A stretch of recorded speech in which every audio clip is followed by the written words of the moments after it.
I stared at Mark Davidson across his mahogany desk, maintaining a neutral expression as he delivered the news with barely concealed satisfaction.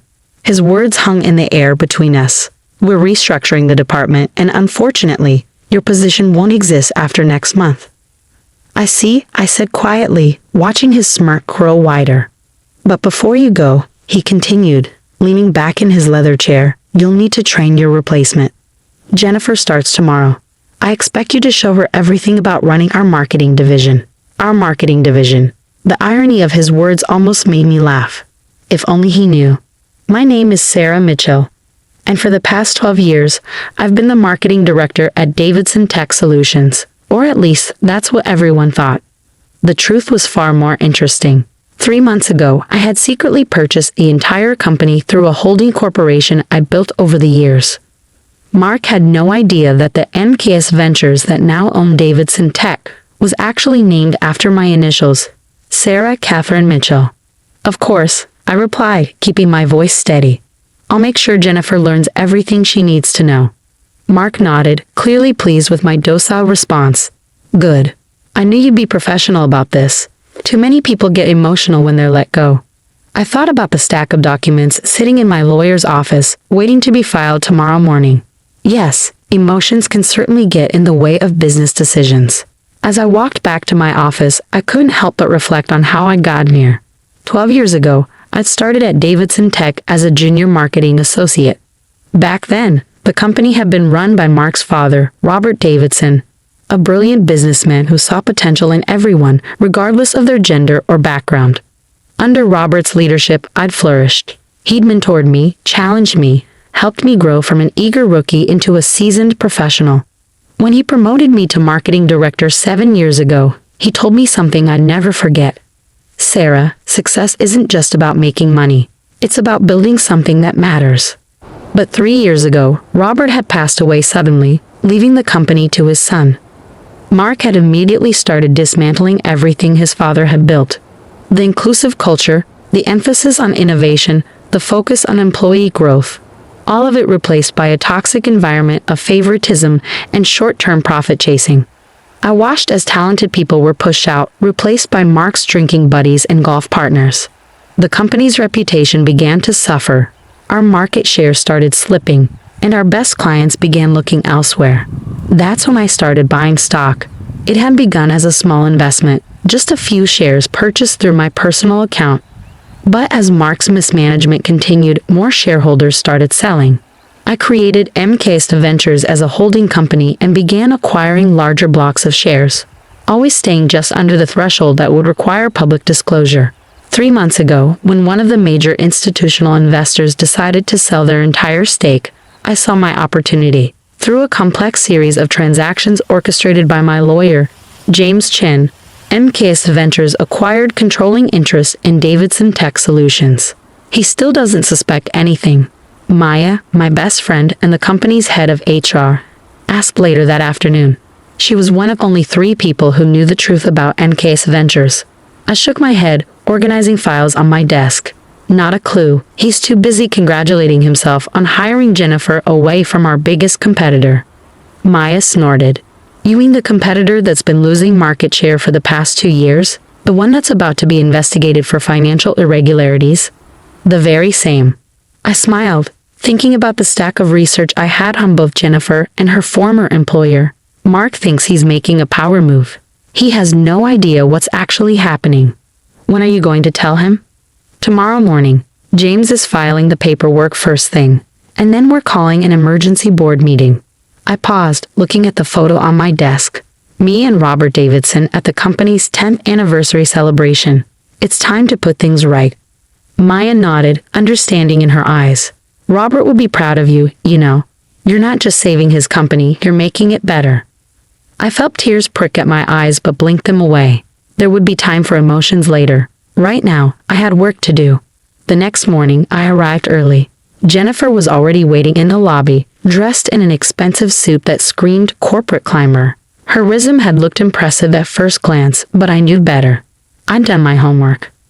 Jennifer, I greeted her warmly. Welcome to Davidson Tech. I'll be showing you the ropes over the next few weeks. She barely concealed her condescension as she looked me up and down. That's very kind of you. Mark has told me all about the changes he's planning to implement. I bet he has, I thought, leading her to my office. Well, why don't we start with our current marketing strategy? I'm sure you'll find it enlightening. For the next 2 hours, I walked Jennifer through our campaigns, our client relationships, and our future plans. She interrupted frequently, making suggestions that showed she had no real understanding of our industry or our market position. These retention strategies seem very old-fashioned, she said, gesturing dismissively at a presentation I created. In my experience, aggressive acquisition is much more effective than maintaining existing relationships. I made a note on my pad. Her attitude was confirming everything my research had suggested about her previous employer's troubles. At 10 a.m., my phone buzzed. A text from James. Papers filed. Board members notified. Meeting set for 11. Jennifer, I said, standing up, I'm afraid we'll have to cut this morning's training short. There's an emergency board meeting I need to attend. She looked surprised. Board meeting. But Mark didn't mention. No, I smiled. I don't suppose he did. I left her to my office and made my way to the conference room. Mark was already there, face red with anger as he talked on his phone. What do you mean, emergency board meeting? I'm the CEO, I have to approve any board meetings. He looked up as I entered, covering the phone with his hand. Sarah, what are you doing here? This is for executives only. I know, I said calmly, taking a seat at the head of the table. That's why I'm here. Before he could respond, other board members began filing in. I recognized most of them. The old guard who had served under Robert, gradually pushed to the sidelines by Mark over the past 3 years. James Chen arrived last, carrying a thick folder of documents. He nodded to me as he took his seat. What is going on here? Mark demanded, looking around the room. I didn't authorize this meeting. No, I said, standing up. I did. The room fell silent as James began distributing documents to each board member. 3 months ago, I continued, my voice steady. MKS Ventures acquired controlling interest in Davidson Tech Solutions. As of this morning, that acquisition is complete and fully documented with the SEC. Mark's face went from red to white. MKS Ventures. But that's my company, I finished for him. Named after my initials, Sarah Catherine Mitchell. The board members were reading through the documents now, murmurs of surprise and understanding filling the room. This is impossible, Mark sputtered. You're just a marketing director. You can't afford to buy a company this size. I thought about the years of careful investment, the long nights spent studying financial reports, the strategic planning that had led to this moment. Actually, Mark, I can. And I did. I opened my own copy of the documents. Now shall we discuss the future of Davidson Tech Solutions? The look on his face was everything I'd imagined it would be. A mix of shock, rage, and dawning comprehension. But this wasn't about revenge. This was about something much more important. I pulled out Robert Davidson's old photo from my folder and placed it on the table. Your father built this company on principles of innovation, integrity, and respect for every employee. It's time to return to those values. Mark stood up abruptly, his chair scraping against the floor. This is ridiculous. I'll have my lawyers look into this immediately. There's no way this takeover is legal. James Chen cleared his throat. I assure you, Mr. Davidson, everything is perfectly legal. I've personally overseen every transaction. Would you like to see the documentation of how Ms. Mitchell acquired the shares? I watched as James methodically laid out the paper trail, every stock purchase, every filing, every legal document that proved MKS Ventures' legitimate acquisition of Davidson Tech Solutions. As you can see, James continued, his voice professionally neutral, Ms. Mitchell now owns 51% of the company's shares. The board has been called today to vote on new leadership. Mark's face contorted with rage. You sneaky little. I'd choose your next words very carefully. I interrupted, my voice cool. The board is watching. And they were. Every member sat alert, documents in hand, watching the drama unfold.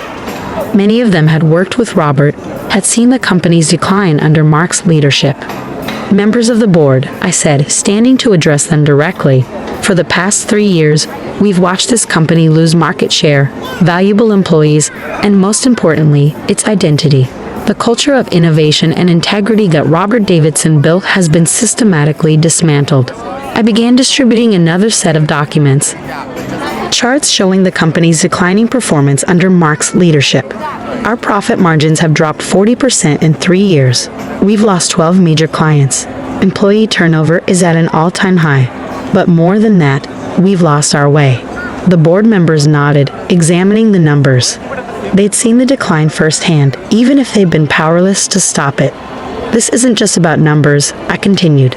It's about who we are as a company. Robert Davidson built this company to be more than just another tech firm. He wanted to create something that mattered. Oh, spare us the sentimental garbage, Mark spat. Business is about profit, not your precious feelings about my father.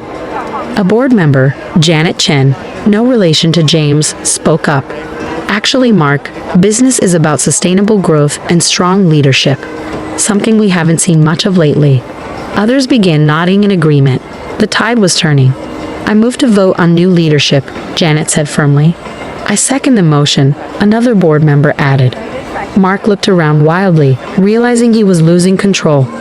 You can't do this. I'm a Davidson. This is my company. No, I said quietly. It was your father's company, and he knew that leadership isn't inherited, it's earned. The vote was quick and decisive. Within 15 minutes, Mark Davidson was no longer CEO of Davidson Tech Solutions. Security was called to escort him from the building, his face purple with rage as he shouted threats about lawsuits and revenge. As the board filed out, Janet stayed behind. That couldn't have been easy, she said, squeezing my shoulder. But it was necessary. I nodded, feeling the weight of responsibility settling on my shoulders. The hard part's just beginning. And it was. The next few weeks were a whirlwind of activity. First, there was Jennifer to deal with. She'd been hired by Mark specifically to replace me, but her contract hadn't been finalized. After a brief conversation where I outlined my concerns about her previous employer's practices, she decided to pursue other opportunities. Then came the task of rebuilding. Maya and I worked late into the night, reviewing personnel files, identifying talented employees who'd been sidelined under Mark's leadership. Look at this, Maya said one evening, pulling up a file. Thomas Chen in engineering. He's been passed over for promotion 3 times, despite having multiple patents and excellent performance reviews. Let's set up a meeting, I replied. We need people like him in leadership positions. Slowly but surely, we began to reshape the company. I reinstated the mentorship program Robert had started. We revived the innovation lab that Mark had shut down. Most importantly, we started rebuilding the culture that had made Davidson Tech special. A month after the takeover, I sat in what had once been Mark's office, now significantly redecorated, reviewing our progress with Maya. Employee satisfaction scores are up 30%, she reported, and we've had 3 former employees reach out about coming back. I smiled, thinking about the changes we'd made. The office felt different now, more energetic, more alive. People weren't afraid to share ideas or raise concerns. But not everything was smooth sailing. Mark, true to his word, had his lawyers examine every aspect of the takeover. They found nothing irregular, but the scrutiny was stressful. Then there were the industry rumors he tried to spread, suggesting the company was unstable under new leadership. We answered those rumors with results. Within 6 months, we'd not only stabilized our market position but begun to grow again. Innovation, once stifled, flourished. New products were developed, new clients signed. 1 year after the takeover, I stood in front of the entire company at our annual meeting. The auditorium was packed. We'd hired over 100 new employees in the past year. When Robert Davidson founded this company, he had a vision. Not just of creating successful products, but of building something meaningful. A place where innovation and integrity went hand in hand. I paused, looking out at the sea of faces. Some had been there under Robert's leadership, others were new, but all shared the same sense of purpose. For a while, we lost sight of that vision. But today, we're back on track. Our profits are up 45% from last year. Our employee satisfaction is at an all-time high. But more importantly, we're making a difference. I gestured to the screen behind me, showing our latest project. A collaborative effort between our tech team and local schools, helping bring STEM education to underprivileged communities. This is what success looks like, I continued. Not just numbers on a spreadsheet, but real impact on real people's lives. After the meeting, Maya found me in my office, staring at Robert's old photo. "He would be proud, you know," she said softly. I nodded, touching the frame gently. "I hope so. Sometimes I wonder if I did the right thing, taking over the way I did." "Sarah," Maya said firmly, "you didn't just take over. You saved this company. Look at what you've built." She was right. In the past year, we'd done more than just restore the company. We'd made it better. Our technology was more innovative, our culture stronger, our impact greater. The photo on my desk wasn't just of Robert anymore. Next to it sat a new one, taken at our last company picnic. Hundreds of smiling faces, all part of something bigger than themselves. That evening, as I prepared to leave the office, I received an unexpected email. It was from Robert's widow, Margaret. "Dear Sarah, I've been watching what you've done with the company this past year. Robert always said you were special, that you understood what Davidson Tech was really about. He was right. Thank you for keeping his dream alive and for making it even better. With gratitude, Margaret." Tears pricked at my eyes as I read her words. This was why I'd done it. Not for revenge against Mark, not for personal gain, but because some things are worth fighting for. The next morning, I arrived early as usual. The office was quiet, but not for long. Soon it would be filled with energy, ideas, and possibility. As I walked to my office, I passed the wall where Robert's old motto hung. "Success isn't just about making money. It's about building something that matters." I smiled, thinking about how far we'd come. Mark had thought he was pushing me out, forcing me to train my replacement. Instead, he'd inspired me to become something more. Not just an employee, but a leader. Not just a marketer, but a visionary. Sometimes the best revenge isn't revenge at all. It's proving that you were right all along, that integrity, innovation, and respect aren't just nice words on a wall, but principles worth fighting for. As the office began to fill with employees, I heard the familiar buzz of creativity and collaboration. This was Robert Davidson's real legacy, not just a successful company, but a place where people could grow, innovate, and make a difference. And now it was my legacy too.